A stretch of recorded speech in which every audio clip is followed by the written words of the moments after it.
Oppitunti 1. Lomavinkkejä. Minäkin lähden lomalle, mutta kaupunkiin. Voi jännittävää. Onko sinulla vinkkejä minulle? Ehdottomasti. Suosittelen tutustumaan paikallisiin markkinoihin, ne ovat täynnä kulttuuria. Se kuulostaa hienolta. Rakastan ainutlaatuisten ruokien ja käsitöiden löytämistä. Kyllä, ja älä unohda kokeilla katuruokaa, se on yleensä herkullista. Teen sen varmasti. Mitä tiettyjä ruokia minun pitäisi etsiä? Etsi paikallisia erikoisuuksia, ne esittelevät usein alueen makuja. En malta odottaa. On aina hauskaa maistaa uusia asioita. Ja muista kävellä, törmäät piilotettuihin helmiin. Oppitunti 2. Katufestivaalit. Rakastan ehdottomasti tutkia erilaisia makuja katufestivaaleilla. Ne tuovat ihmiset yhteen niin eloisalla tavalla. Kyllä, on hämmästyttävää, kuinka ruoka voi luoda yhteisöllisyyden tunnetta. Nautin eri kulttuurien ruokien kokeilemisesta, se on kuin kulinaarinen matka. Täysin. Jokaisella festivaaleilla on oma ainutlaatuinen tarjontansa. Oletko käynyt mahtavilla festivaaleilla viime aikoina? Kävin yhdessä viime kuussa, ja ruoka oli uskomatonta. Se kuulostaa upealta. Mikä oli lempiruokasi? Siellä oli tämä mausteinen tako, joka vain räjäytti mieleni. Oppitunti 3. Keskity kuntoon. Mielestäni meidän pitäisi keskittyä painoihin tällä viikolla. Kuulostaa hyvältä suunnitelmalta. Ehkä aloita kardiolla lämmittelemään. Kyllä, lämmittely on välttämätöntä vammojen välttämiseksi. Tykkään aloittaa kevyellä lenkkeilyllä, se nostaa sykettäni.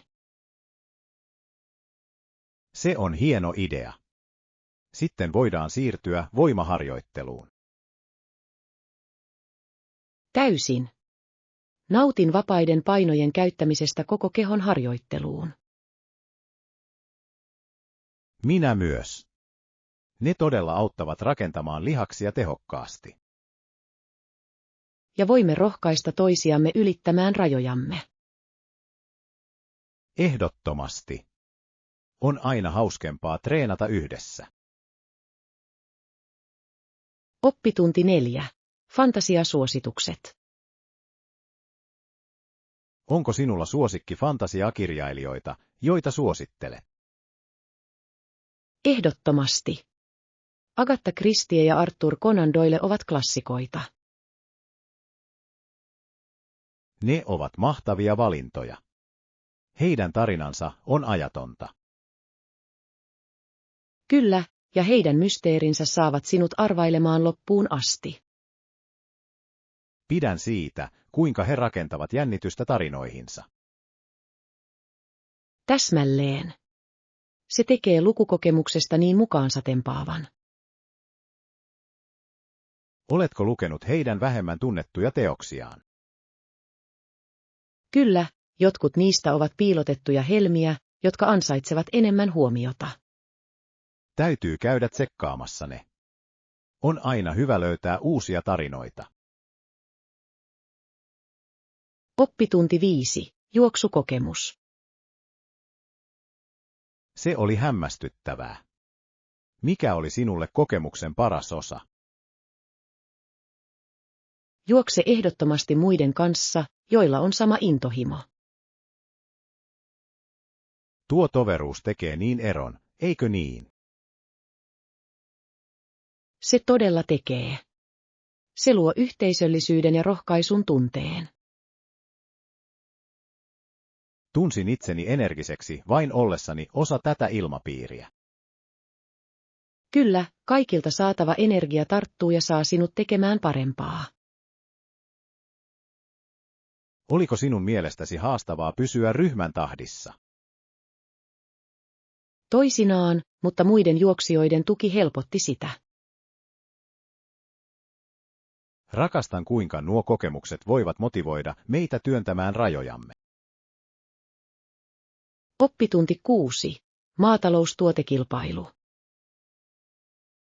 Oletko kuullut vuoden parhaiden maataloustuotteiden kilpailusta?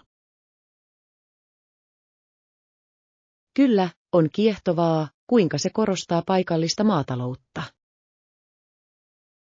Pidän siitä, että se kannustaa maanviljelijöitä esittelemään parasta työtään. Täsmälleen. Se kiinnittää huomiota laadukkaisiin tuotteisiin ja ammattitaitoon. Millaiset tuotteet erottuvat mielestäsi tänä vuonna? Luulen, että luomuhedelmät ja vihannekset nousevat valokeilassa. Tuossa on järkeä. Kestävyydestä on tulossa yhä tärkeämpää. Kyllä, ja on jännittävää nähdä, kuinka innovaatiolla on rooli maataloudessa. En malta odottaa, että näen tulokset ja saan tietää voittajista. Oppitunti 7.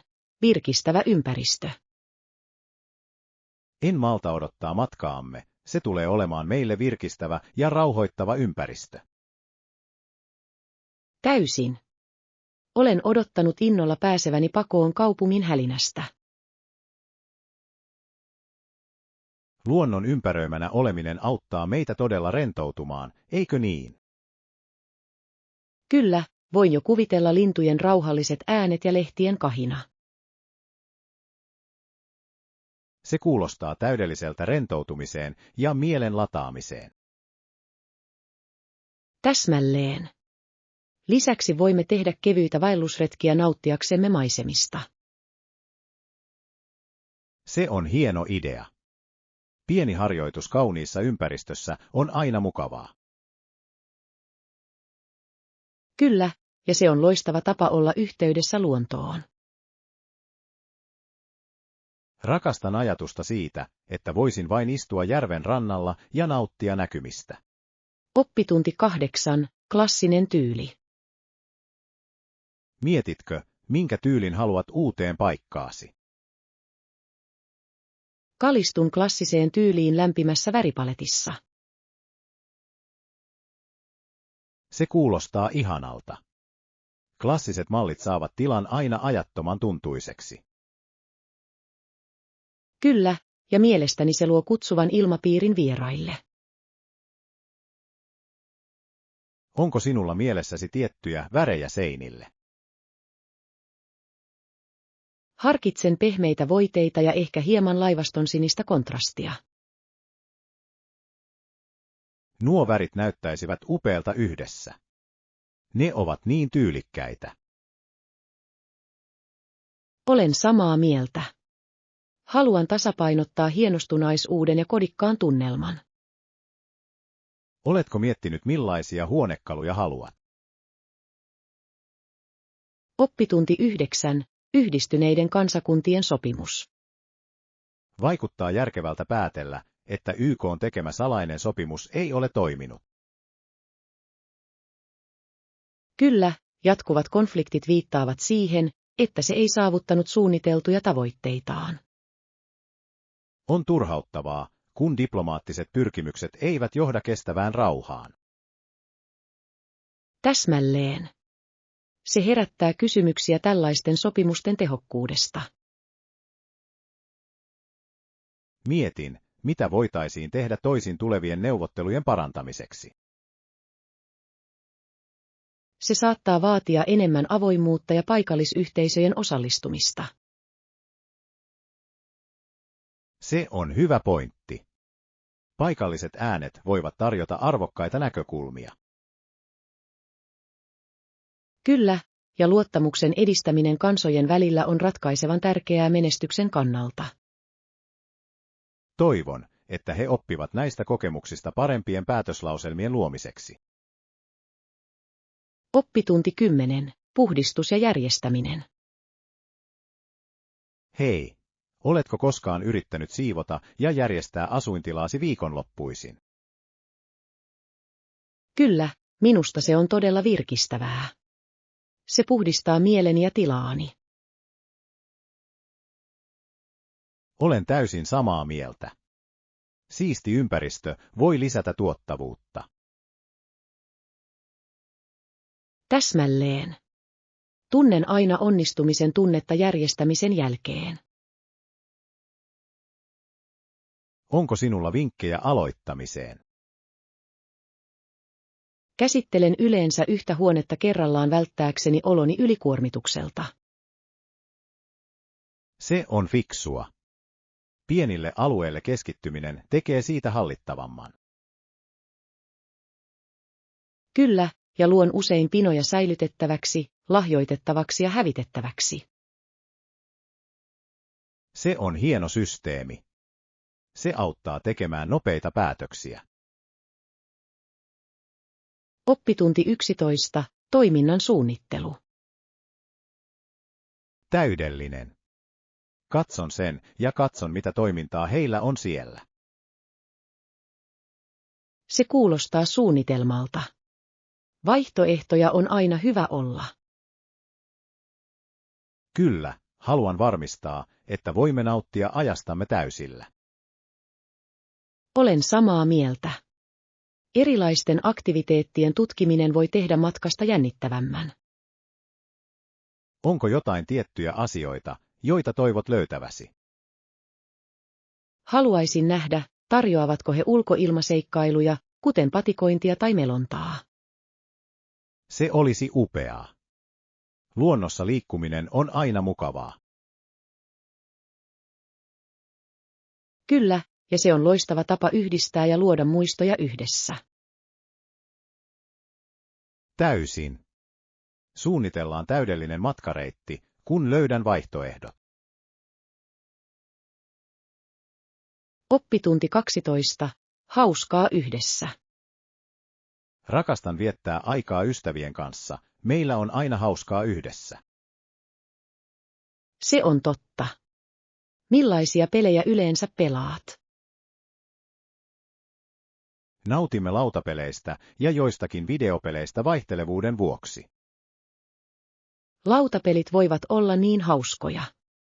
Ne kannustavat ryhmätyöhön ja strategiaan. Täsmälleen. Lisäksi ne voivat aiheuttaa hauskoja hetkiä. Pidän peleistä, joissa on luovuutta ja ongelmanratkaisua. Oletko kokeillut pakohuonepelejä? Ne ovat jännittäviä. Ei, mutta olen kuullut, että ne ovat huippuja. Haluaisin kokea sellaisen. Suunnitellaan pian peli-ilta, voimme kokeilla muutamia erilaisia. Oppitunti 13. Etiketin ymmärtäminen. Lipussa oli ohjeet, miten tässä tilanteessa tulee toimia. Joten etiketti tuli tarkoittamaan tapaa käyttäytyä sosiaalisissa ympäristöissä. Kyllä, on kiehtovaa, kuinka tavat voivat kehittyä ajan myötä. Täsmälleen. Etiketin ymmärtäminen auttaa meitä navigoimaan erilaisissa tilanteissa. Se on tärkeää hyvän vaikutelman tekemiseksi, etenkin muodollisissa tilaisuuksissa. Olen samaa mieltä. Oikean etiketin tunteminen voi lisätä itseluottamusta. Oletko koskaan tuntenut olosi epävarmaksi, kuinka toimia tapahtumassa? Kyllä, mutta etukäteen tutkiminen auttaa minua aina tuntemaan oloni paremmaksi. Se on fiksu lähestymistapa. Se osoittaa kunnioitusta tilaisuutta kohtaan. Oppitunti 14. Suihkutuoli. Täysin. Varmistamme, että huoneessasi on suihkutuoli. Siitä olisi todella apua. Tunnen oloni turvallisemmaksi, kun tiedän sen olevan siellä. On tärkeää, että sinulla on oikeat tilat mukavuuden vuoksi. Kyllä, varsinkin kun liikkuvuus voi olla ongelma. Haluan varmistaa, että vierailusi on mahdollisimman miellyttävä. Arvostan sitä. Kiva tietää, että saan tukea. Tarkistamme kaikki tarvittavat mukavuudet ennen saapumistasi. Se kuulostaa täydelliseltä. Se helpottaa mieltäni koko matkan ajan. Olen iloinen voidessani auttaa. Sinun mukavuutesi on tärkein prioriteettini. Oppitunti 15, perhebändi. Hän soittaa yhtyeessä ja bändi soittaa countrymusiikkia. Se kuulostaa jännittävältä. Countrymusiikilla on niin rikas historia. Kyllä, ja äitini on laulaja bändissä, mikä tekee siitä erityisen. Kuinka upeaa. On varmasti hienoa esiintyä yhdessä perheenä. Täysin. Musiikki tuo meidät lähemmäksi ja luo kestäviä muistoja. Oletko koskaan liittynyt heidän kanssaan lavalla? Olen yrittänyt muutaman kerran, mutta olen enemmän kulissien takana oleva ihminen. Se on ymmärrettävää. Perheen tukeminen voi olla yhtä palkitsevaa. Kyllä, ja rakastan heidän esiintymistään ja yhteydenpitoa yleisöön. Oppitunti 16, Skotlannin perintö. Oletko sinä tuona aikana oppinut kuuluisista tiedemiehistä ja keksijöistä? Kyllä, Skotlanti on kuuluisa kansallisesta panoksestaan tieteeseen. Täysin. Figuurit, kuten Alexander Graham Bell ja James Watt, ovat merkittäviä. Heidän keksintönsä ovat muokanneet maailmaa, jossa elämme tänään. On kiehtovaa nähdä, kuinka heidän luovuutensa vaikutti eri aloille. Kyllä, ja Skotlannin koulutusjärjestelmällä oli merkittävä rooli lahjakkuuksien edistämisessä. Olen samaa mieltä. Innovaatioiden ja tutkimuksen painottaminen on innostavaa. On rohkaisevaa tietää, että mahtavia mieliä voi syntyä mistä tahansa taustasta. Ehdottomasti. Skotlannin tieteen ja keksintöjen perinnöstä on syytä olla ylpeä. Oppitunti 17, lounasvalinnat. Lounaaksi meillä on yleensä voileipä, hedelmäpala ja juomamehua tai maitoa. Kuulostaa tasapainoiselta aterialta. On tärkeää, että on monipuolisuutta. Täsmälleen. Luulen, että se pitää energiatasomme yllä koko päivän. Lisäksi se on helppo valmistaa ja voi olla varsin herkullista. Millainen voileipä on sinun suosikkisi? Rakastan klassista kalkkunaa ja juustoa tuoreiden kasvisten kanssa. Se on loistava valinta. Nautin joskus hyvästä maapähkinävoista ja banaanivoileipistä. Tuo kuulostaa herkulliselta. Se on mukava sekoitus makuja ja tekstuureja. Kyllä, ja se on tarpeeksi täyttävä pitääkseen minut tyytyväisenä illalliseen asti. Oppitunti 18, viikoittainen ostokset. Hei, oletko tehnyt viikon ostoksesi? Ei vielä. Täytyy vielä ostaa ruokatarvikkeita tulevalle viikolle. Mitä sinun on vielä hankittava? Minun täytyy poimia tuoreita vihanneksia ja hedelmiä sekä välipaloja. Se kuulostaa olennaiselta. Terveelliset välipalat voivat todella auttaa viikon aikana. Täysin. Minun on myös täydennettävä maitotuotteita ja leipää. On aina mukavaa, kun kaikki on valmiina nopeita aterioita varten. Kyllä, ja yritän suunnitella ateriani sen mukaan, mitä ostan, välttääkseni tuhlausta. Se on fiksu strategia. Ruokailun suunnittelu säästää aikaa ja rahaa. Oppitunti 19. Uusi harjoitusohjelma. Mukava. Olen etsinyt uutta treeniohjelmaa. Voitko suositella jotain? Varma. Mielestäni voimaharjoittelun ja kardioharjoittelun yhdistäminen voisi olla tehokasta. Se kuulostaa hienolta. Tarvitsen jotain, joka pitää minut sitoutuneena ja haastavana. Oletko harkinnut ryhmätunnin kokeilemista? Ne voivat olla todella motivoivia. Kyllä, olen ajatellut liittyä jooga- tai spintunnille. Molemmat loistavia vaihtoehtoja. Ne tarjoavat upeita harjoituksia ja yhteisöllisyyden tunnetta. Täsmälleen. Pidän ajatuksesta treenata muiden kanssa, joilla on samanlaiset tavoitteet.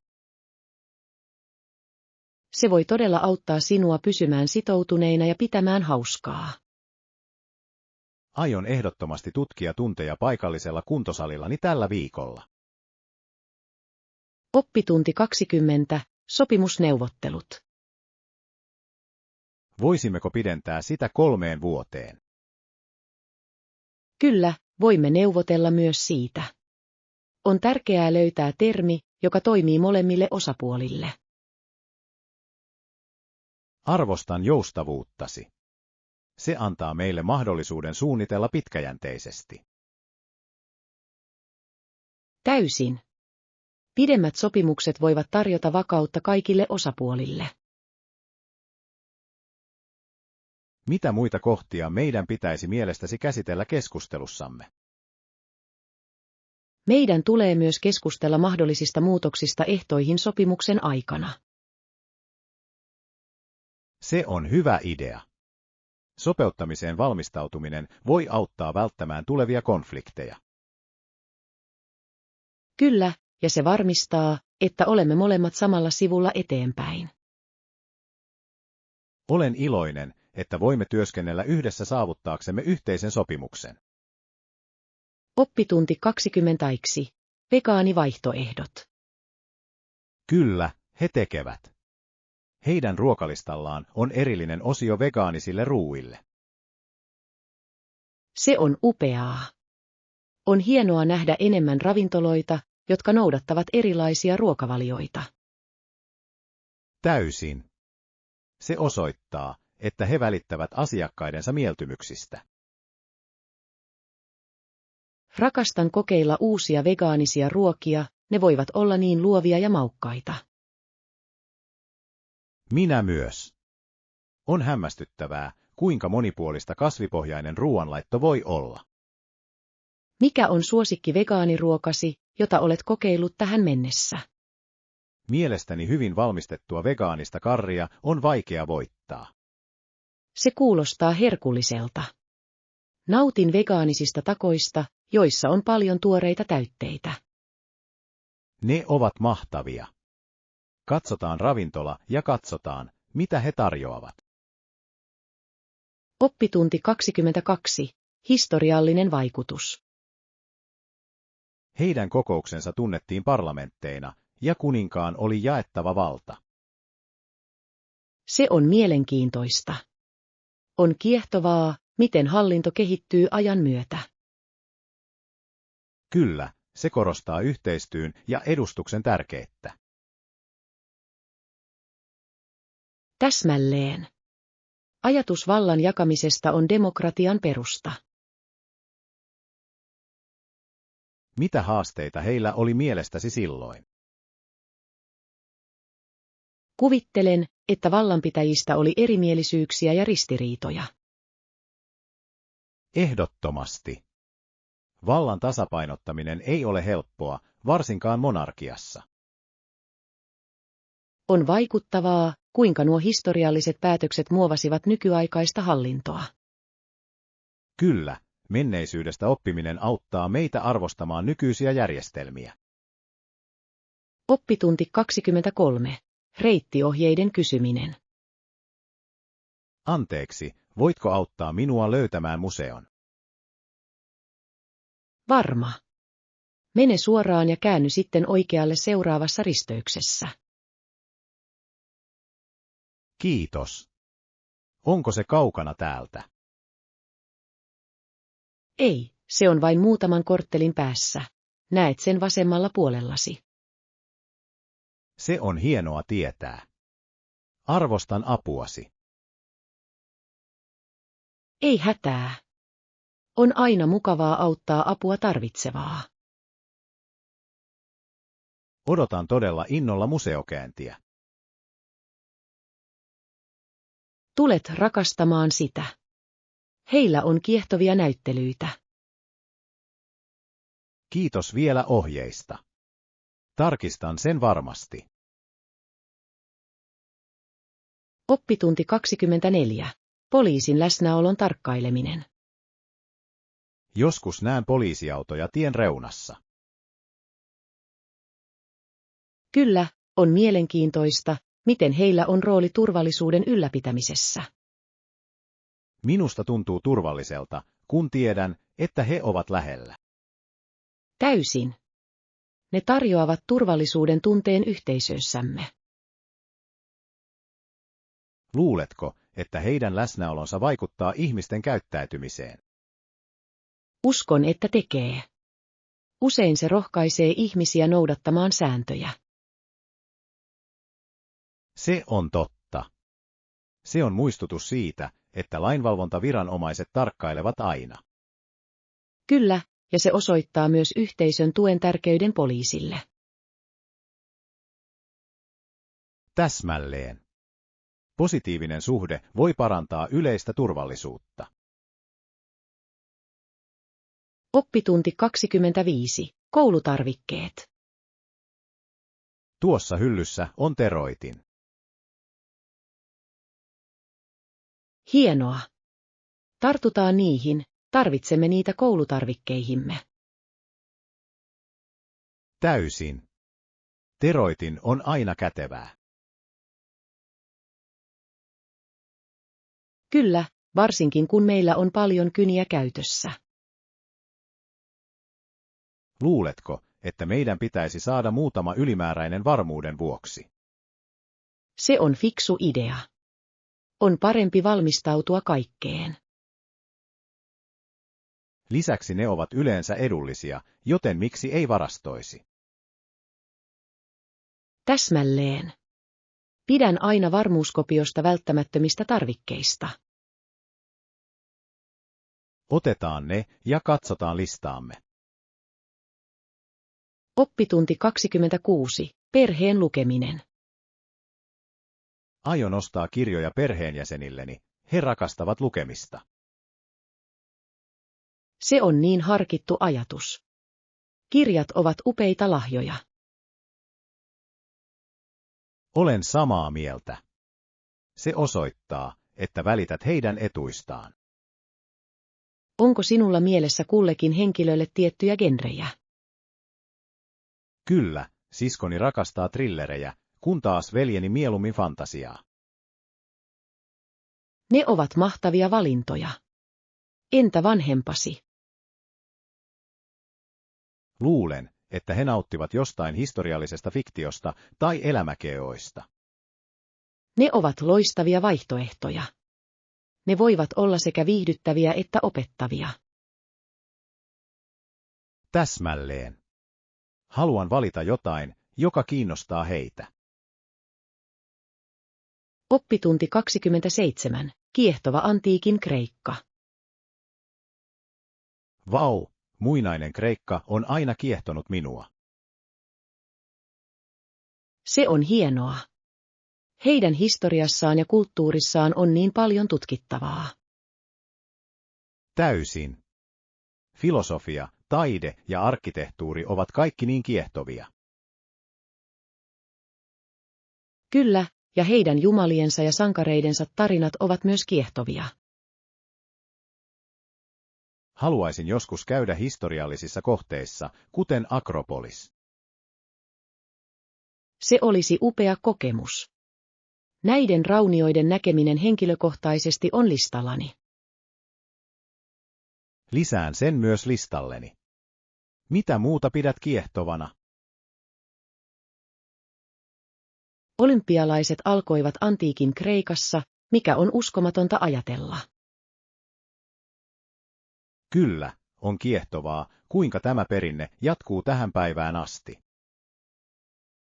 Oppitunti 28. Pyöräily toimintana.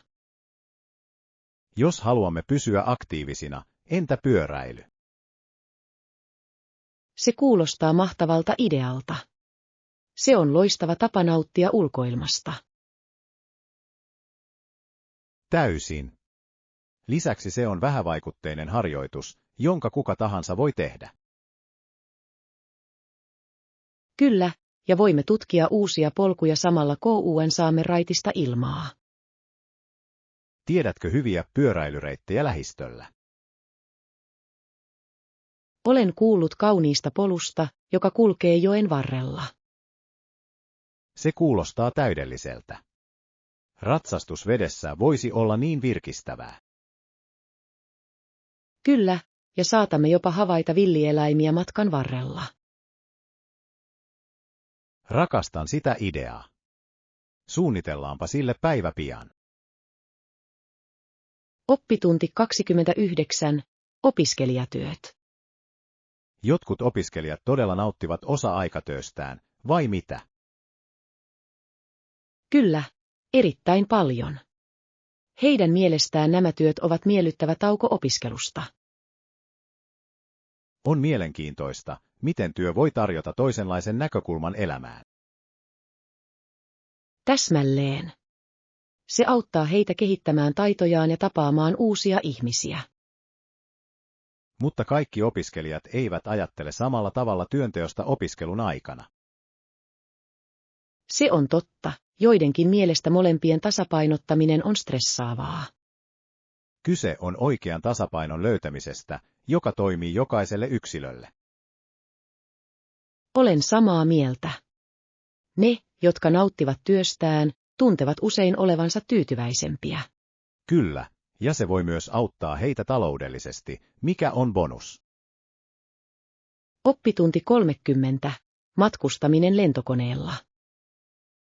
Veljeni pitää matkustamisesta.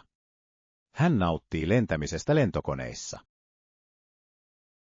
Se kuulostaa jännittävältä. Matkustaminen avaa aina uusia kokemuksia. Kyllä, hän rakastaa nousun jännitystä ja pilvien näkemistä ylhäältä. Ymmärrän sen. Lentämisessä on jotain maagista. Hän puhuu usein eri paikoista, joissa hän haluaa käydä seuraavaksi. Se on hienoa. Luuletko, että hänellä on suosikkikohde? Luulen, että hän todella rakastaa vierailla kaupungeissa, joissa on rikas historia ja kulttuuri. Ne ovat usein kiehtovimpia paikkoja tutkia.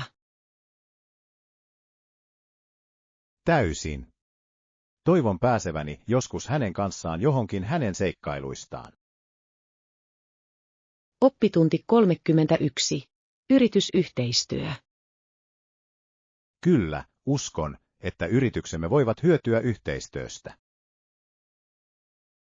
Yhteistyö voi avata jännittäviä uusia mahdollisuuksia molemmille osapuolille. Täsmälleen. Vahvuutemme yhdistäminen voi luoda kilpailuetua. Olen samaa mieltä. Resurssien ja tiedon jakaminen voi parantaa projektejamme. Oletko miettinyt, millä erityisalueella voimme tehdä yhteistyötä? Uskon, että markkinointistrategiamme voisivat täydentää toisiaan hyvin. Tuo kuulostaa lupaavalta. Yhteinen kampanja voisi tavoittaa laajemman yleisön. Kyllä, ja voimme oppia toistemme onnistumisista ja haasteista. Tehdään ehdotus ja keskustellaan siitä edelleen tiimiemme kanssa. Oppitunti 32. Ammattimainen sävy urheilussa. On mielenkiintoista, kuinka ammattimainen sävy urheilussa on kehittynyt, eikö? Kyllä, Itse asiassakin eikä miesten pelaaja John McEnroe aloitti väittelyn virkamiehiä vastaan. Se on totta. Hänen intohimoinen käytöksensä muutti tapaa, jolla pelaajat olivat vuorovaikutuksessa erotuomarien kanssa. Täsmälleen. Se avasi keskustelua urheilullisuudesta ja kunnioituksesta. Onko se mielestäsi parantanut yleistä ilmapiiriä urheilussa? Uskon niin. Se on rohkaissut urheilijoita ilmaisemaan itseään ammattitaidolla. Kyllä, ja se on tärkeää pelin eheyden kannalta. Täysin. Tunteiden ja kunnioituksen tasapainottaminen on avainasemassa missä tahansa urheilussa. Toivon, että tulevat urheilijat oppivat jatkossakin näistä esimerkkeistä. Oppitunti 33. Järjestämistekniikat. Yksi tekniikka on ansaita rahaa samanaikaisesti. Tuo kuulostaa mielenkiintoiselta. Miten aiot tehdä sen? Järjestämällä tapahtumia, joista ihmiset ovat valmiita maksamaan, kuten työpajoja. Se on hieno idea. Ihmiset rakastavat uusien taitojen ja kokemusten oppimista. Kyllä, ja se on hyvä tapa verkostoitua muiden yhteisön jäsenten kanssa. Olen samaa mieltä. Toinen tekniikka on aikataulujemme järjestäminen tuottavuuden maksimoimiseksi. Täsmälleen. Hyvin jäsennellyllä suunnitelmalla voi olla suuri merkitys. Onko sinulla jotain erityisiä menetelmiä, joita haluat käyttää? Pidän parempana digitaalisista työkaluista, jotta kaikki pysyy yhdessä paikassa ja helposti saatavilla. Oppitunti 34. Terveelliset valinnat. Olen samaa mieltä. On tärkeää syödä terveellisesti. Mitä muuta meidän pitäisi hankkia? Mielestäni meidän pitäisi ehdottomasti sisällyttää ostoslistallemme enemmän hedelmiä ja vihanneksia. Se on hieno idea. Tuoretuotteet ovat välttämättömiä tasapainoiselle ruokavaliolle. Kyllä, ja voimme myös etsiä täysjyvätuotteita. Täysin. Ne tarjoavat paljon energiaa ja ravinteita. Älä unohda myöskään vähärasvaisia proteiineja, ne ovat tärkeitä aterioissamme. Kyllä, meidän pitäisi tarkistaa vaihtoehtoja, kuten kana tai tofu. Täydellinen. Olen innoissani voidessani valmistaa terveellisiä ruokia yhdessä. En malta odottaa. Terveellisten aterioiden valmistaminen on niin palkitsevaa. Oppitunti 35. Vedenalaiset ihmeet. Kyllä, näimme värikkäitä kaloja, kauniita koralliryttoja ja jopa merikilpikonnan. Se kuulostaa uskomattomalta. Snorklaus on täytynyt olla niin mahtava kokemus. Se todella oli. Vedenalainen maailma on niin eloisa ja täynnä elämää. Voin vain kuvitella uimisen kauneutta noiden olentojen kanssa. Täysin. Tuntui kuin olisi ollut täysin eri maailmassa. Haluaisin kokeilla snorklausta jonain päivänä, se kuulostaa seikkailulta. Sinun pitäisi ehdottomasti. Se on kokemus, jota et koskaan unohda. En malta odottaa, että pääsen itse tutkimaan merta. Suunnitellaan pian yhteinen snorklausmatka.